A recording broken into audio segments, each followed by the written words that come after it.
Friday. But as well as before Friday even, I'm going to ask you about incomings. And, I mean, this one is just rumbling. But you got to admit, the Newcastle side and their interviews are making this one rumble because it seems to be, even that there's articles today, as many Liverpool fans will identify, that's brought 130 million onto the table, could get it done with Newcastle getting replacements.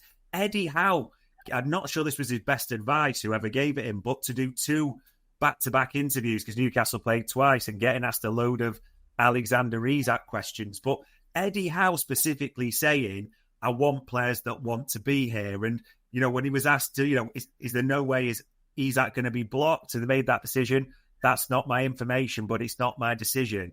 It's just going to fuel it more and more, isn't it?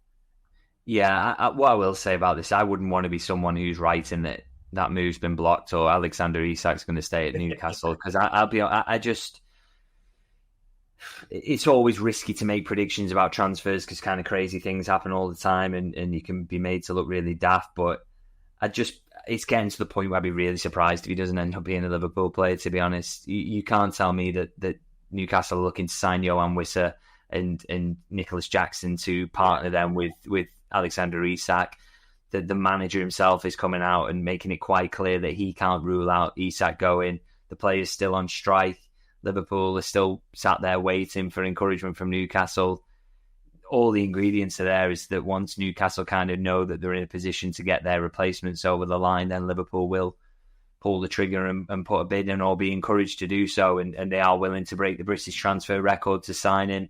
They've got a strongish hand in negotiations because Newcastle are already seeking those replacements. So, one of my worries in this was maybe that the PIF would kind of put their foot down and on the sake of ego, say that they're not going to sell Isak. But even that doesn't look likely now. It just is all pointing really to the player ending up at Liverpool in the end. So, like I say, I don't know if that's kind of neck on the line, but I'd be very surprised now if Isak doesn't end up at Liverpool, because Newcastle are quite clearly moving to replace him, and Liverpool are waiting to put that bid in. Maybe this will drag on till past them playing the game at St James's Park, because I'm sure that would suit Newcastle, but all the signs are there, really. I don't think you're reading too much into it to say this will happen. I suppose that was for all the other things I've asked you about this is the one other part I wanted to touch about. That, and I get it, we all want almost a resolution to this, and Newcastle to get their business was to get Isak in, of course, touch wood. But the way this is done, he's not playing a single minute for Newcastle. He's not having any real pre-season. By the time he does arrive, even if it's this week, he definitely ain't going to be ready for that Newcastle game. Not that Newcastle would allow him to play anyway. You could well be talking like September before he's ready to go, aren't you?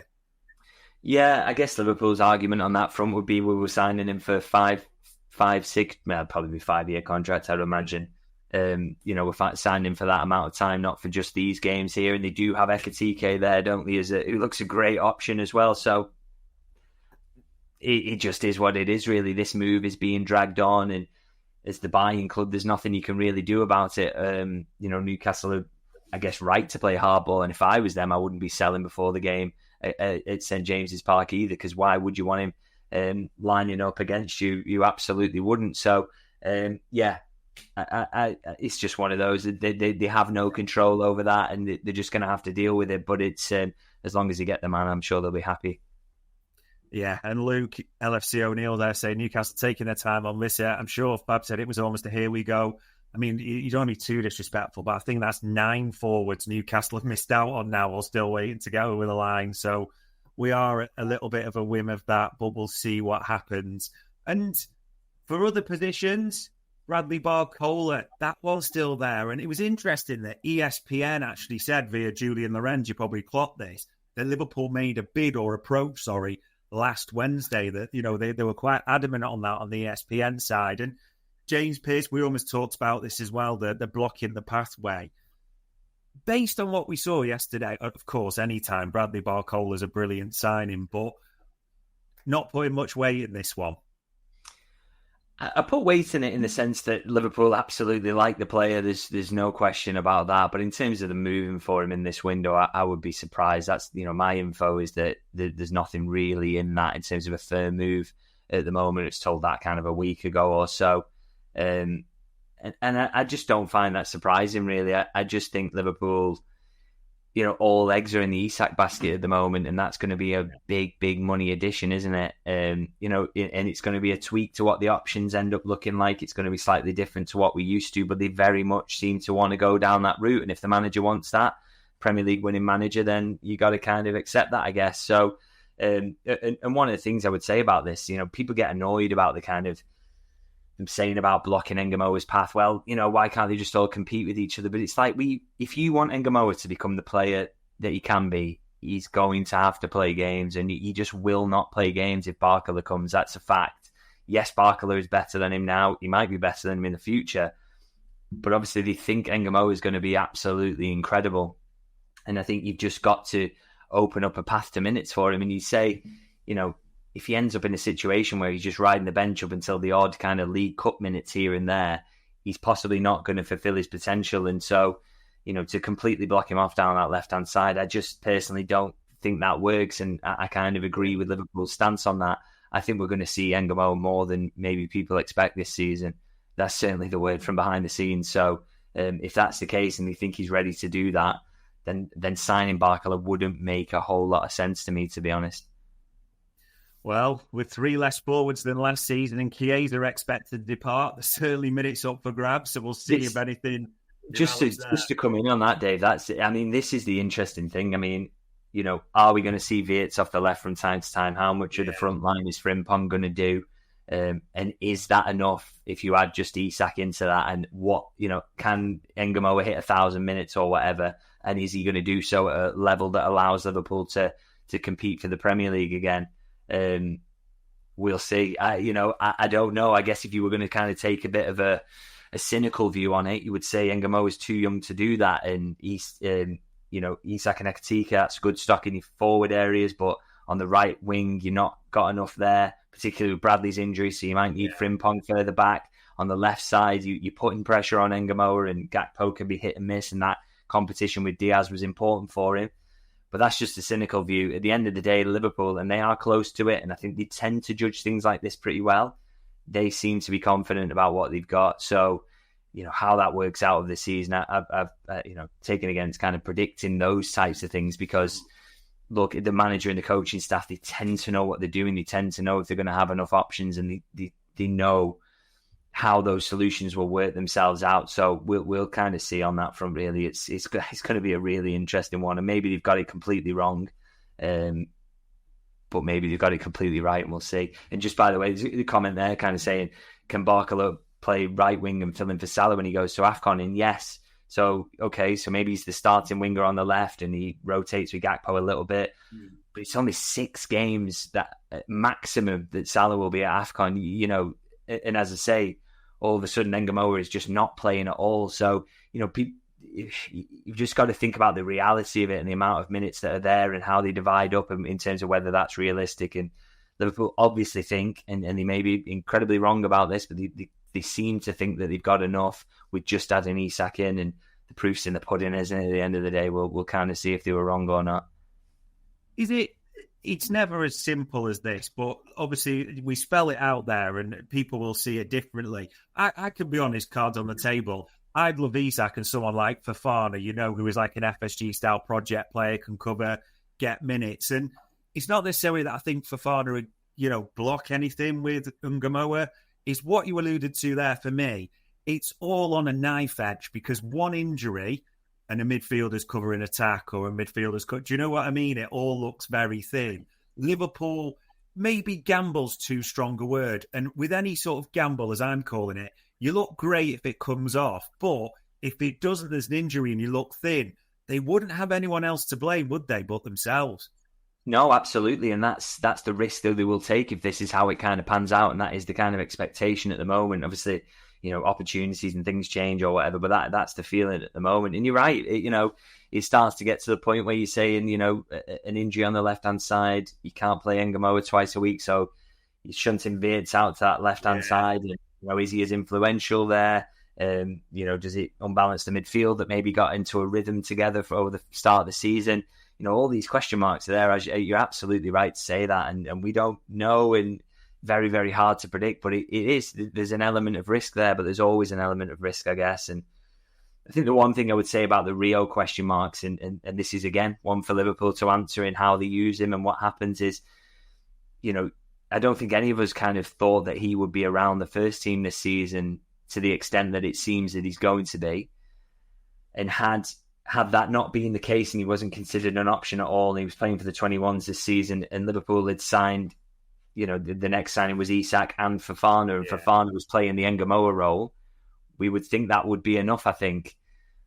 So if you just kind of take Fofana out of it and Engamoa is going to have that role, then maybe it is enough. But we'll see. Like I say, it's I'm glad I'm not the one making the decision and having to take the flak for it if it goes wrong. But clearly there's a confidence there at the moment that they've got enough. But we will see that the season is long and hard, and there are always injuries at inopportune times, and often multiple injuries in one position, which starts to cause you problems. So maybe they'll need a bit of luck as well. I did want to ask, and I probably should have asked this earlier. For all the questions which I like and the quotes we got from Slot, Van Dijk and all this, the disappointment for yesterday, no one asked about Joe Gomez and Conor Bradley and whether they're likely to be back for Crystal Palace and options there. There didn't seem to be any line on that, did there? No. I unfortunately wasn't down there, so wasn't able to pose that. So you can't blame me, Dave, unfortunately. But it's I think with Gomez, he kind of, the way it was put to us initially was really minor, not a chance to the Community Shield, but maybe slightly after that. I'm not sure with Bradley if that was a kind of a similar one as well. So hopefully that's the case. Didn't seem severe with the way it was being talked about. So. Hopefully, we find out on Thursday that they're in contention for this game, and that would feel like a real boost, wouldn't it, to the options as well? So, we'll see how that one comes out, but it's we'll definitely learn more about that on Thursday. Yeah, fingers crossed on that one as well. And as much as we've had a good chat there about the attacking situation, maybe at Wembley defence came up again, didn't it? Because Mark Guehi, we had the onslaught of Mark Guehi shaking hands and Virgil van Dijk giving the Bobby Firmino side-eye type of things. But it was probably Steve Parish, the chairman of Palace, in the mix zone, who said, when he was asked about Mark Guehi, is it renewed? What's the situation? And he was honest and said, of course, for players that calibre to leave on a free, it's a problem. Crystal Palace can't afford to do that. It needs a contract or conclusion of some kind. I mean, this is starting to feel now, especially with that, Palace didn't get the ruling, did they, as well? They're going to be in the conference rather than Europa League. This felt almost, those comments yesterday, like every Liverpool fan's ears pricked up as though something might happen soon. Yeah, I think we've seen reports, haven't we, that Palace are quite keen to sell, and the desire to sell is coming from their side, and that really aligned with it, didn't it? Kind of back those up. So clearly Palace aren't, we've spoken about the possibility. Would it be possible they think it's okay to lose him on a free? Clearly not, because if the owner's saying that, then absolutely they don't want to do that. So we're getting to the point now, and clearly I think it's becoming clear now that this is Liverpool's game as well, and their approach to this is to put pressure on Palace. The closer you get to the end of the window, the more willing you are to maybe accept a lesser bid, because you don't want to lose him on a free. So we're maybe entering the end game now. I would say the ones who kind of link Liverpool's defensive problems yesterday to Mark Guehi, he wouldn't have started yesterday anyway, would he? So he's not going to solve that problem. It's the way they've set up, probably issues in midfield, fullbacks, how they were operating, and mistakes from Van Dijk. But clearly they do need the depth there as well. That's absolutely clear. And Mark Guehi's the number one target in that regard. So, as I say, entering the end game now, they probably need to get that sorted in the next week or so. Not long of the window left, so I'm sure they will. Does feel that way. Mark59 going quite strong there, saying squad depth is a joke at Liverpool, but Midnight Talk saying the window's not done yet. I mean, it's impossible to predict a little bit, but we know a centre-back's coming. Virgil van Dijk even said everyone knows a forward's coming. We all know the situation, and the captain spoke about it. A centre-back and forward, but as much as many of us, and I'll be honest, I'd like another forward or attacker, you can't nail your money to the wall on anything else, can you, really? No, not really. It feels like a kind of anything else that would happen would be a bit of a surprise at this point. Look,